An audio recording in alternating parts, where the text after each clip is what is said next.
Queridos hermanos, hemos escuchado el capítulo 5 del Evangelio de San Mateo, de los versículos del 17 al 19. Si nosotros visualizamos directamente en la Sagrada Escritura, de acuerdo a la versión de la Biblia de Jerusalén, se trata de un fragmento del Evangelio o una perícopa que aparece con el título de Cumplimiento de la Ley. No perdamos de vista que todavía estamos situados en el contexto del primer gran discurso que nuestro Señor había pronunciado, según la redacción del Evangelio de San Mateo, conocido como discurso evangélico o también tradicionalmente como el Sermón de la Montaña, que abarca todo el capítulo 5, 6 y 7. Este habría comenzado en Mateo 5:2 y tomando la palabra les enseñaba diciendo, no sin antes ser mencionado el lugar exacto en donde Jesús habría pronunciado este primer discurso, que es en el contexto de un monte y que nos recuerda el monte sagrado del Sinaí, allá en Éxodo 19 y 20, donde se habría realizado el prodigio de la alianza entre Adonai e Israel por mediación de Moshe, entregándose el corazón de la Torá o de la ley que está expresado de manera concreta en el Decálogo o los 10 mandamientos. San Mateo, haciendo un paralelismo, nos quiere también mostrar de alguna manera que Jesús, al parecer, tiene algunos rasgos de Moshe. Sin embargo, Jesús lo supera completamente porque allá Moshe recibe de Adonai, de Elohim, del Señor, la ley, las tablas de la ley, mientras que Jesús, con la postura de sentarse, Mateo capítulo 5, versículo 1, está mostrando que Él es la máxima autoridad, que Él es el Maestro divino y comenzó a enseñarles y entonces tomando la palabra dice, se sentó. Él es el legislador, Él no recibe de otro como Moshe, que es mediador. Jesucristo en este momento se muestra como el total legislador, como se irá mostrando conforme avanza el Sermón de la Montaña. Este gran discurso habría concluido en el capítulo 7 de San Mateo en el versículo 28 y sucedió que cuando acabó Jesús estos discursos, la gente quedaba asombrada de su doctrina y de paso se descalifica a los maestros oficiales institucionales de aquel momento. Mateo 7:29, porque les enseñaba, didascalein, como quien tiene autoridad y no como sus escribas. Con eso ya están descalificados y está mostrado evidentemente frente a nuestros ojos dos magisterios, uno que tiene autoridad y otro que ha perdido autoridad, que curiosamente quien ha perdido la autoridad en su doctrina es el magisterio oficial institucional y ahora aparece un magisterio que no es oficial, que no es institucional, que surgió de manera carismática fuera de las estructuras y de la jerarquía oficial de aquel tiempo para desenmascarar todo aquel pérdida de autoridad en la que habían caído estos hombres precisamente por estar enseñando doctrinas que no está fundamentado ya en la palabra de Dios, sino en la palabra de los hombres, como el Señor les denuncia en Mateo capítulo 7, versículo 7. Dice el Espíritu Santo, en vano me rinden culto ya que enseñan doctrinas que son preceptos de hombres. Aquí quedó claro, según el contexto de Marcos capítulo 7, versículos 7 y 8, escuchen lo que dice el Señor, dejando el precepto de Dios, os aferráis a la tradición de los hombres. Les decía también, qué bien violáis el mandamiento de Dios para conservar vuestra tradición. Observen el versículo 11, es impresionante. Dice el texto, desde el versículo 10, porque Moisés dijo, y al final del versículo 10, pero vosotros decís, o sea, la autoridad judía, la jerarquía judía, los maestros judíos, enseñan un propio precepto que contradice lo que Moshe ordenó y que a su vez contradicen a Adonai, porque fue Adonai quien habría entregado este precepto a Moshe.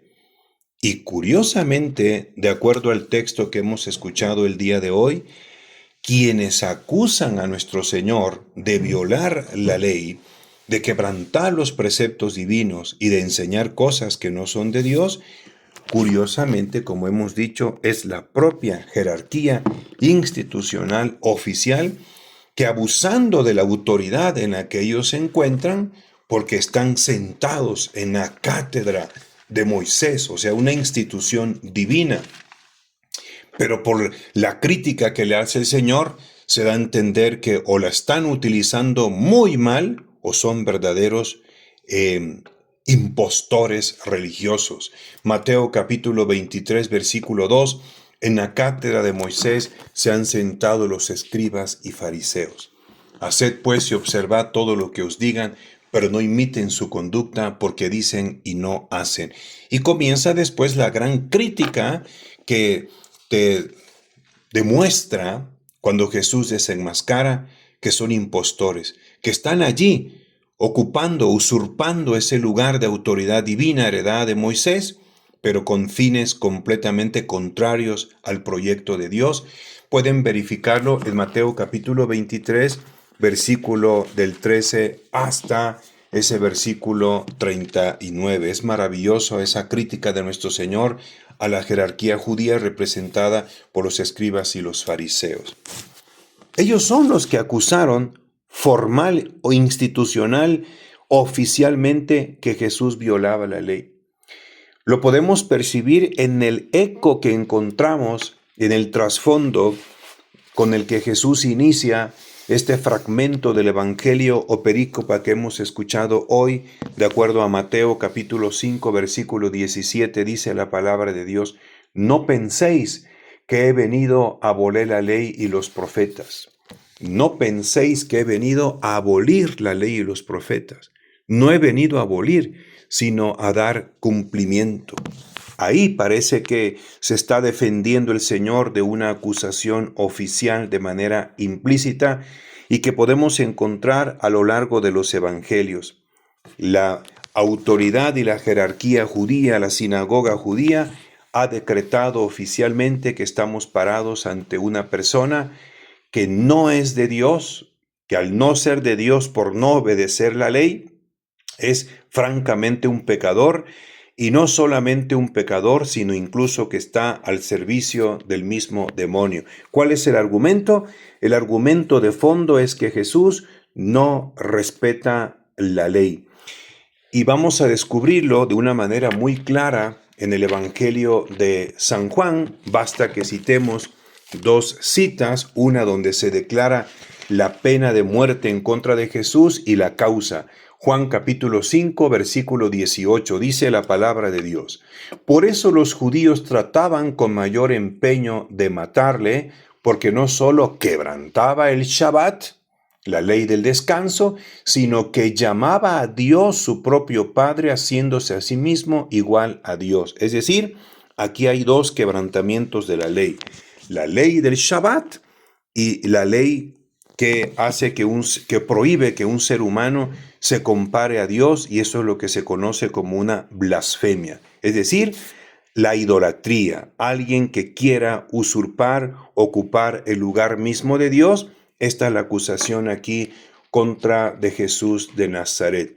Y también podemos percibir esta acusación de que al violar la ley, en automático Jesús es un pecador y no procede de Dios. En el relato de la curación del ciego de nacimiento en el capítulo 9 de San Juan, observen ustedes el versículo 14. Pero era sábado el día en que Jesús hizo barro y le abrió los ojos. Vean la sentencia en el versículo 16. Algunos fariseos decían: este hombre no viene de Dios porque no guarda el Shabbat. Y si no viene de Dios, a pesar de que estás viendo que está realizando un tremendo signo, como es el de la curación de este ciego de nacimiento, y que está testificado por el mismo ciego, por sus padres y por todos aquellos que le conocían, la explicación de dónde viene este poder que acompaña a Jesús para realizar esos signos, la jerarquía sentencia en Marcos 3:22.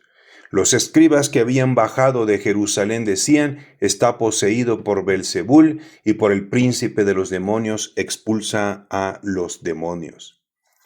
Muy temprano, prácticamente en el comienzo de la predicación del Evangelio, nuestro Señor encontró ya un rechazo, un bloqueo de parte de la autoridad judía y de la jerarquía judía, quien desde un principio ya decreta la pena de muerte en contra de él de manera implícita, como lo encontramos en el capítulo 2 de San Marcos, versículo 1 y siguientes, en el relato de la curación de un paralítico.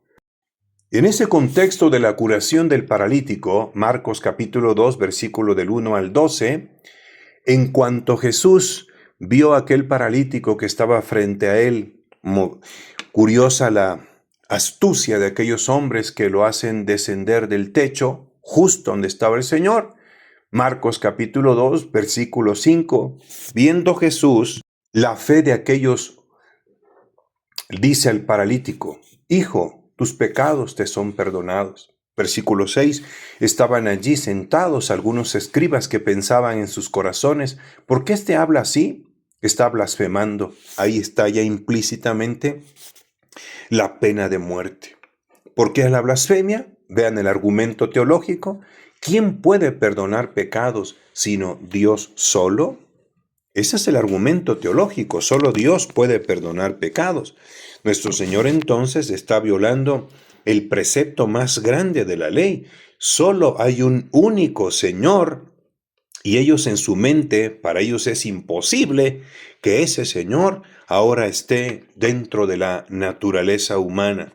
Por eso aquí viola Jesús la ley suprema y se quiere presentar ocupando el lugar de Dios. Blasfemia, idolatría, lo que ustedes quieran apuntar, queridos hermanos. Vean Marcos capítulo 3 en el contexto otra vez del Shabbat.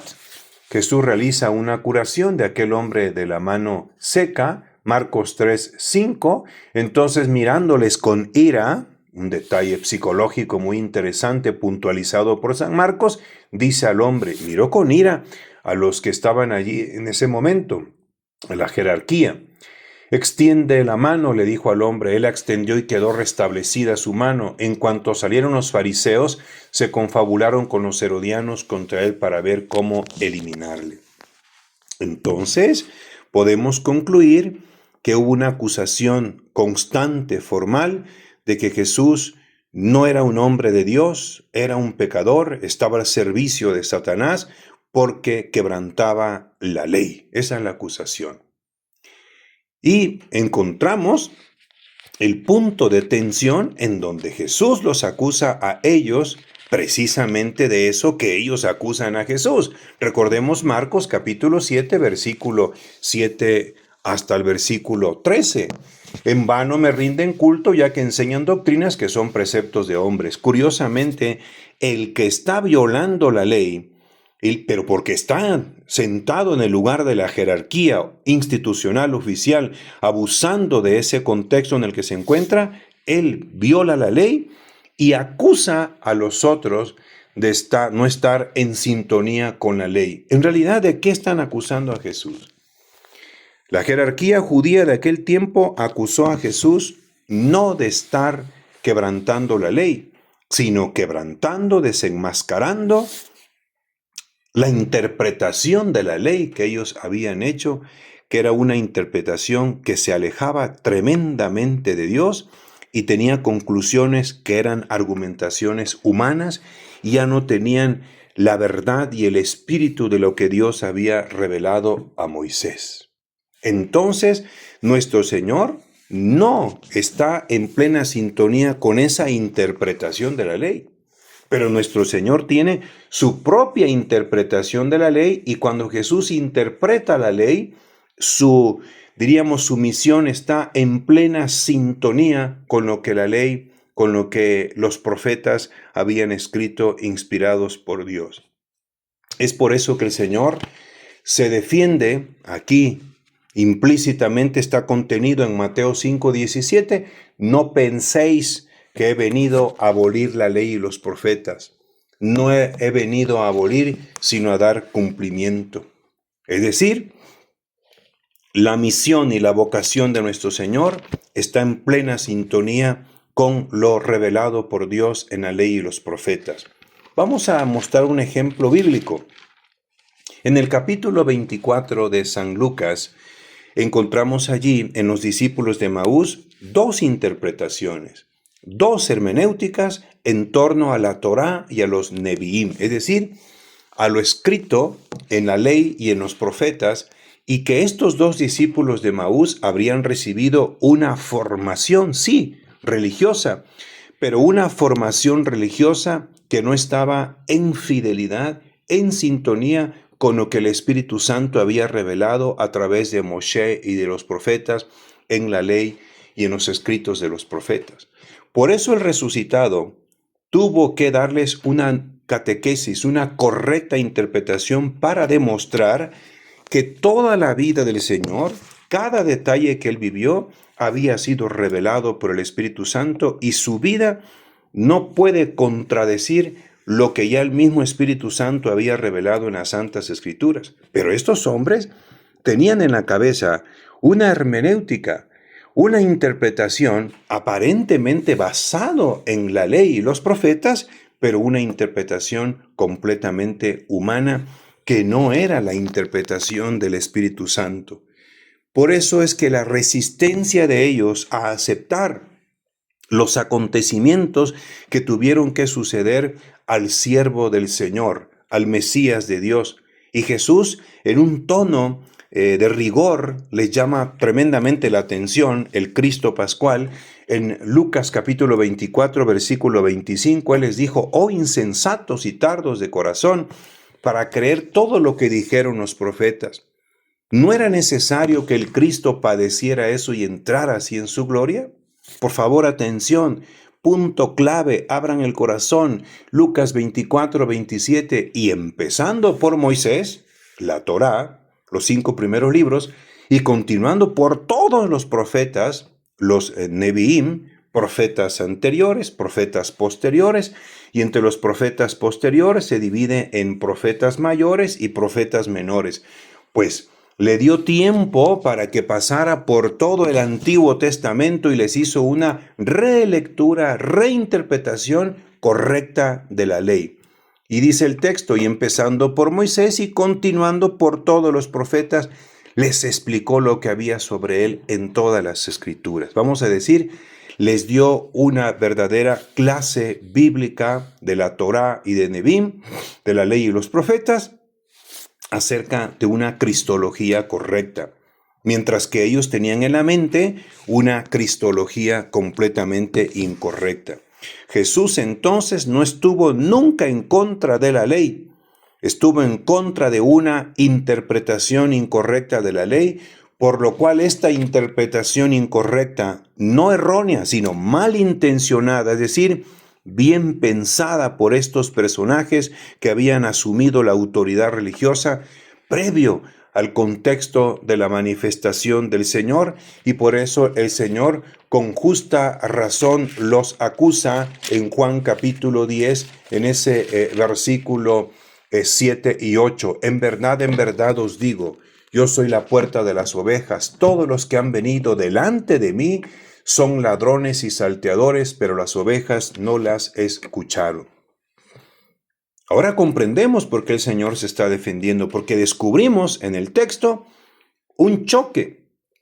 Y el Señor desenmascara que quienes realmente violaron la ley, porque si la autoridad judía, la jerarquía judía hubiera estado en sintonía con la Torá, con la ley, en una correcta lectura hermenéutica e interpretación de los textos, tendrían que haberse arrodillado delante del Señor, lo habrían abrazado y le habrían pronunciado estas palabras que Jesús profetizó para los últimos tiempos, cuando todos los judíos tengan que decir, de acuerdo a Mateo capítulo 23, en ese versículo 39, en el párrafo, en ese versículo: porque os digo que ya no me volveréis a ver, hasta que digáis, bendito el que viene en nombre del Señor. El bendito el que viene en nombre del Señor.